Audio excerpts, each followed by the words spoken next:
São pontualmente 19 horas e 30 minutos. Bem-vindos a mais uma emissão de destaques que marcam a atualidade nacional e internacional. Venâncio Mondlane diz que a CNE está com intenções malignas e está a redobrar os esforços para chumbar a candidatura da CAD. Em conferência de imprensa realizada nesta sexta-feira, o cabeça de lista da CAD, a presidência da República, Venâncio Mondlane, afirmou que a CNE tem intenções claras de chumbar a CAD para não participar no próximo processo eleitoral. Dessa reunião que houve com a CNE, passamos a conhecer os argumentos que a CNE ou alguns elementos da CNE querem inventar para inviabilizar a candidatura da CAD. Eles alegam que a CAD devia ter averbado, fazer-se o averbamento da CAD, que é uma grandíssima contradição. E essa contradição vem de quê?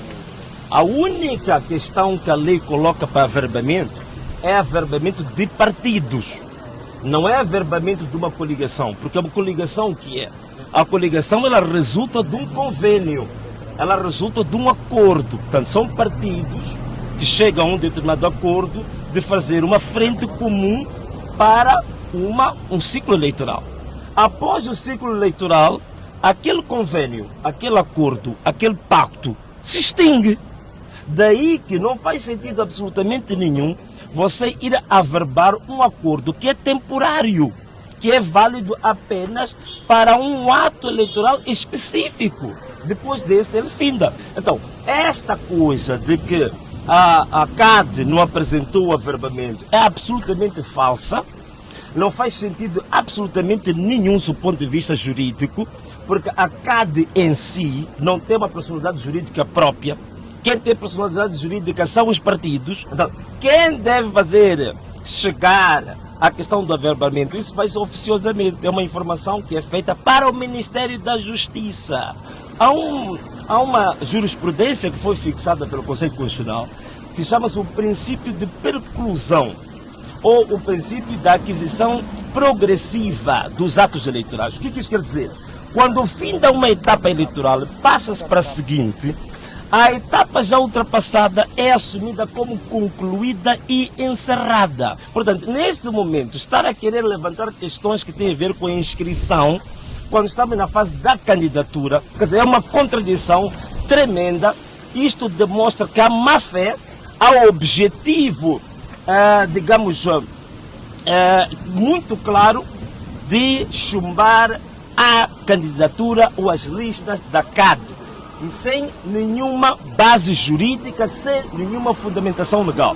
Portanto, isso tem que ficar muito claro, que há cerca de 4 ou 5 pessoas que nós sabemos dos vogais da CNE que estão tudo fazendo para chumbar a candidatura da CNE. Então vamos a ter conhecimento de que na última sessão que houve da CNE, a pergunta era: que elementos e que argumentos podemos arranjar para chumbar a candidatura da CAD? Isto é terrível. Num Estado de Direito, isto não pode acontecer. Venâncio Mondlane disse ainda estar ciente de que a CNE esteja a agir por interesse próprio, sem recomendação de nenhum partido concorrente. E digo mais, é por isto mesmo, quando nós apresentamos o nosso pré-manifesto, a gente quer a despartidarização completa deste tipo de instituições. Queremos a despartidarização completa do Conselho Constitucional. Queremos que a própria Comissão Nacional de Eleições seja, digamos, ela transite para, em vez de uma Comissão Nacional de Eleições, para uma comissão eleitoral independente, formada por profissionais, em que a seleção dos vogais vai ser feita a partir de juízes jubilados. E não exatamente isto que está a acontecer. Isto é resultado exatamente da falta de profissionalização desses órgãos. Então, as pessoas querem levar os seus problemas, os seus interesses inconfessáveis e traduzir isto numa instituição, vincular uma Comissão Nacional de Eleições a desejos inconfessáveis de algumas pessoas. E alguns até estão a usar o nome de determinados partidos. Eu sei que não é orientação de nenhum partido concorrente o que está acontecendo. São pessoas concretas da CNE que querem a todo custo evitar a candidatura da CAD. Mondlane diz que a Comissão Nacional de Eleições, ao chumbar a sua candidatura sem fundamentos, pode desencadear descontentamento social. E eu aproveito agora os microfones das televisões e dizer o seguinte: se bem que estão acostumados a fazer e a desfazer, a pisar, a humilhar a vontade do povo, quero dizer que esta candidatura não foi por acaso que eu dispensei absolutamente tudo, renunciei a tudo que eu tinha antes, porque eu queria assumir a vontade popular. E eu vos digo uma coisa: o povo não vai aceitar que a candidatura da CAD seja chumbada por razões que não têm nenhum fundamento legal, que não têm fundamento jurídico. E até estou a ouvir dizer, jovens a dizer, se for para nós traduzirmos ou reproduzirmos a situação do Quênia aqui em Moçambique, os jovens dizem que também o podem fazer. Mas a verdade é que não se vai aceitar que 3 ou 4 pessoas desvirtuem a vontade popular, que 3 ou 4 pessoas adulterem o sentido de instituições públicas que devem estar ao serviço da vontade das pessoas. Não podemos ter um país inteiro a estar a reboque de interesses pessoais inconfessáveis de 3 ou 4 pessoas. Então, essas pessoas que fiquem preparadas por uma coisa: se esta candidatura for chumbada, provavelmente vai se materializar neste país aquilo que os jovens dizem, que se querem que isso se torne um Quênia, vai se tornar um Quênia. Mas não vamos admitir que um punhado de 3, 4, 5 pessoas desvirtuem a vontade de uma nação inteira. Nós somos 30 milhões de habitantes neste país. E não pode ser meia dúzia de pessoas que vão entender, adulterar, pisar, humilhar e cuspir sobre a vontade das pessoas. Isso não vai ser admissível. É por isso que o nosso próprio lema continua a ser sempre o mesmo: que este país nos pertence a nós. Este país é de todos nós. Não pode ser um punhado de pessoas que querem assumir todos os destinos do país, as oportunidades e fazer do país como se fosse a sua própria loja. Este país pertence aos moçambicanos. De salientar que estamos já há poucos meses para a realização das eleições gerais no país. O analista político Gerson da Silva entende que a Tanzânia esteja a proteger interesses próprios ao permanecer no combate ao terrorismo. Numa altura em que as forças da SAMIM abandonaram o Teatro Operacional Norte, as forças tanzanianas vão continuar em Cabo Delgado. Gerson da Silva explica as motivações que estão por detrás da continuação da Tanzânia. Se formos a olhar no direito internacional público, nós vamos perceber que os militares, a título de exemplos nossos, quando passam para um outro território, e chamamos de territórios, existem o que nós chamamos de fronteiras naturais, que são os rios. Então, passando para outro território, de certa forma, estarão a invadir a soberania de um outro Estado.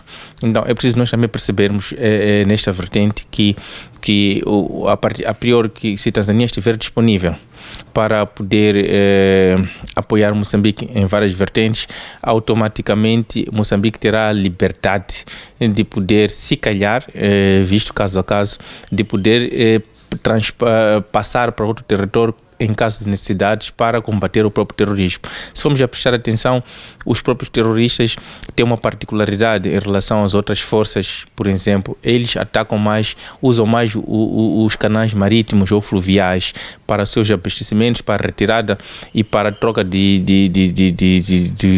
tudo quanto eles necessitam para danificar um Estado. Então, sabendo que nós temos o rio Rovuma, que separa Moçambique de Tanzânia, então está mais do que claro que a Tanzânia é indispensável para o combate e sucesso contra essas forças malignas. O analista político considera que o fato dos dois países possuírem laços históricos terá influenciado bastante. É preciso nós percebermos, sem estar a fugir de foco, que a Tanzânia sempre esteve de mãos dadas com o nosso país, até porque existem já relações muito fortes. Aliás, o antecessor presidente terá construído uma ponte que liga Moçambique a Tanzânia, a chamada Ponte da Unidade Nacional, como um dos indicadores para a fortificação das relações bilaterais entre os Estados. Então, a Tanzânia, a propor esta continuidade de apoiar, não está mais nada menos que estender a sua mão a um Estado irmão e solidário, atendendo e considerando que Moçambique não é uma ilha. Moçambique é um Estado que está inserido no meio de outros estados, e a luta de Moçambique deve ser vista como luta dos outros irmãos, países irmãos. Então, é de louvar, é de parabenizar que essas iniciativas deveriam não só vir da parte da Tanzânia, mas se calhar todos os países que fazem fronteira com Moçambique. E recordar que as lideranças da força da SEDEC fez a entrega de armas apreendidas na sexta-feira passada no âmbito do encerramento da missão no país. O Serviço Nacional de Investigação Criminal na província de Nampula deteve 2 indivíduos indiciados de saque nas bombas de combustíveis com recurso à arma de fogo, o que resultou na morte de 3 agentes da PRM.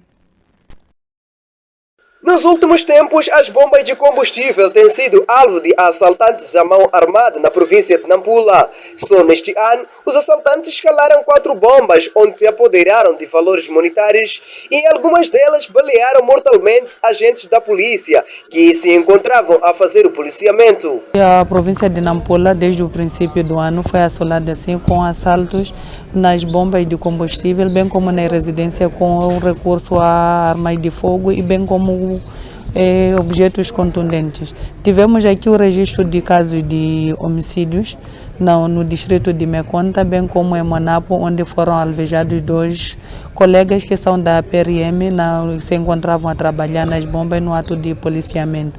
Para além desses locais em que houve assalto nessas bombas, tivemos também numa das bombas na cidade de Nampula, que foi nas bombas da Êxito, no bairro de Mutauanha, que foi alvejado mortalmente, para além dos roubos, um segurança.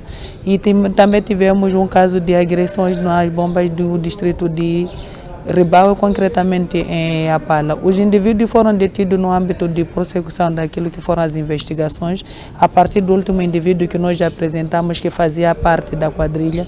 Fomos buscando informações que culminou com a detenção dos 2 integrantes que acabamos apresentando, que fizeram parte no dia em que assaltaram nas bombas de Monapo. Os indiciados são confessos e estes explicam como é que operavam nas suas incursões. Ele me ligou, disse que vamos lá, temos uma viagem. Eu lhe perguntei onde, disse que Monapo. Eu falei que estou a ver, daí saímos daqui para Monapo. Assaltarmos numa bomba. Hein? Pela primeira vez? Foi pela primeira vez. A segunda vez fomos na resta, não conseguimos nada também. A polícia veio, nos interpelou, dali mesmo disparou, daí se espalhamos. A arma é desse mesmo dia, não é quem sabe onde é que ele encontrou a arma. E o Dino onde é que está? Está em Mocobola. Como é que chegou nas suas mãos a arma? Sempre era dele, ele é quem vinha com a arma, sempre me entregava para estar a fazer a enfrentar. Então você já tinha um mapa onde iriam assaltar nesse período? Sim, ele me falava que vamos para lá mesmo no curso, Monapo. Na ocasião, o Cernic confirma que há reclusos envolvidos na nova forma de criminalidade que ligam para as vítimas durante a noite para exigir dinheiro e outros bens. Sim, o Cernic tem conhecimento e recebemos várias denúncias, a partir de denúncias telefônicas que eram de pedido de assistência, bem como algumas denúncias foram transformadas em processos crime. Nos trabalhos que nós fizemos de seguimento, e descobrimos que muitos deles se encontram na penitenciária e aproveitam-se daqueles detentos novos que conheçam alguns vizinhos, alguns familiares, e vão fazendo o uso dos números. Alguns simplesmente fazem simulações a partir do número, vão tentando e calham, ligam para alguém que esteja numa determinada província. O trabalho que nós precisamos de fazer é de podermos perceber até que ponto pode existir algum envolvimento de pessoas familiares ou próximas que tenham noções de existência de alguns valores monetários nessa residência, porque em algumas delas tinham sim valores monetários e outras não tinham nenhum valor monetário que ele solicitava. Da província de Nampula, Cortez Mulher, FTV. Adriano Malian enaltece o esforço feito pela classe empresarial no desenvolvimento do país.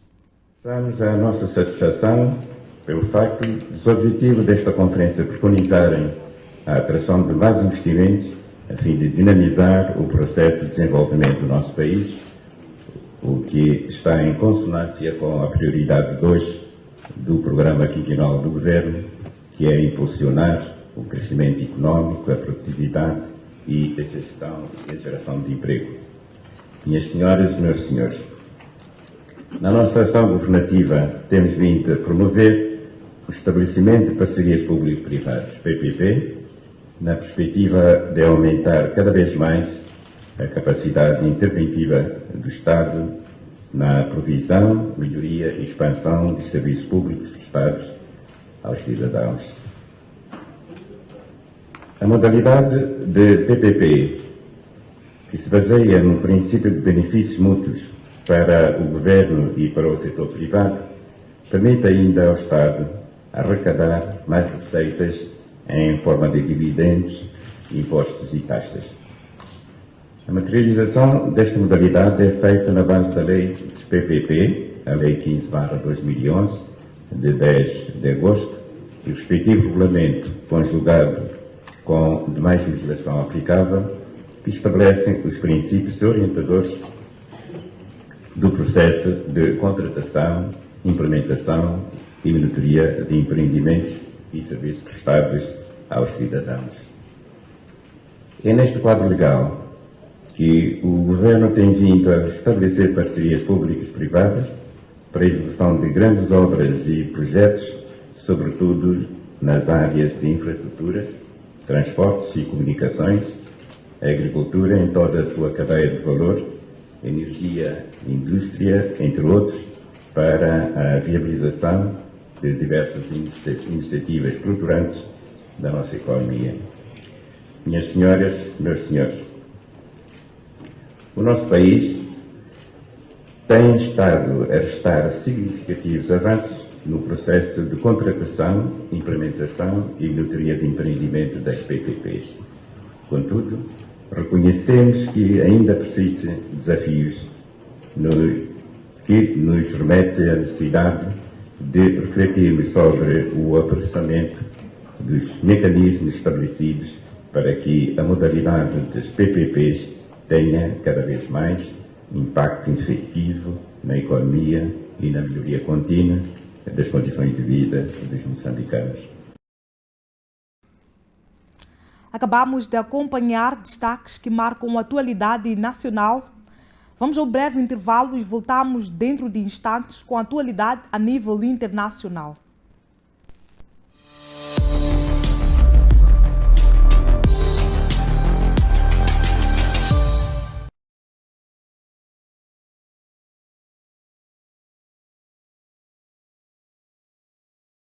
FTV Concertos é um programa que homenageia os fazedores da cultura moçambicana, lembra os artistas e os hits que marcaram os moçambicanos, como Jeremias Mbenha,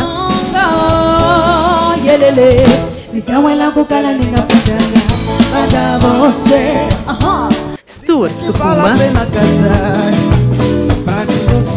arrecado prendas de casamento com festas de arroz, Fernando Chiuri,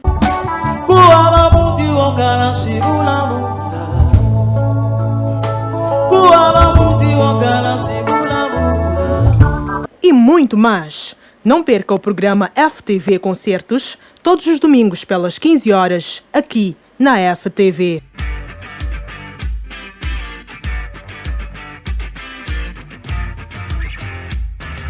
Sou mais forte ao teu lado, oh, oh. Sou mais forte ao teu lado, oh, oh. Olá, meu nome é Melanie de Valdes e assisto ao melhor da música moçambicana aqui na FTV, tornando a sua visão uma realidade.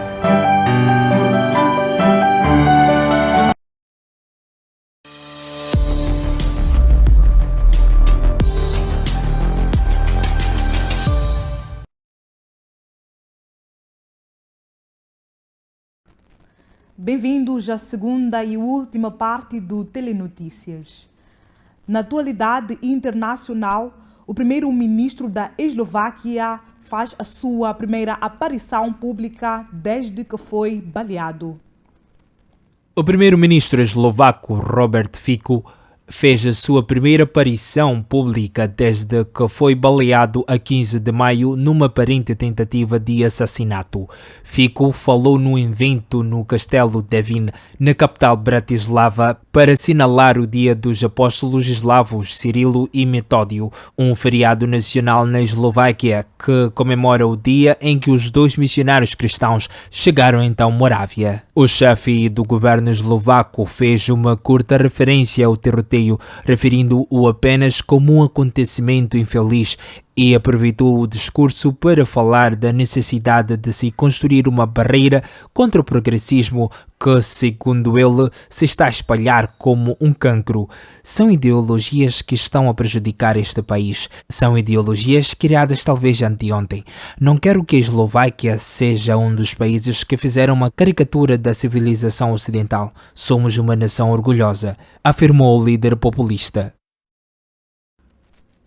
A França proibiu a circulação de voos de curta distância, de modo a incentivar as pessoas a viajar mais de comboio.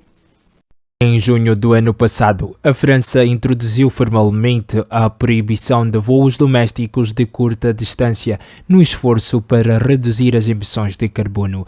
Em teoria, o regulamento proíbe os voos enquanto existe uma alternativa ferroviária com menos de 2,5 horas. Na altura, os críticos afirmaram que o regulamento não seria suficientemente longe, pois visava muito poucas rotas e não incluía os voos de ligação. A indústria de aviação ripostou, alegando que o regulamento é injusto. Assim, um ano depois de ter sido introduzida, urge saber que impacto teve até agora a proibição de voos domésticos de curta distância em França. E é desta forma que damos um ponto final na emissão de hoje, com esperanças de voltar amanhã quando forem pontualmente 19h30.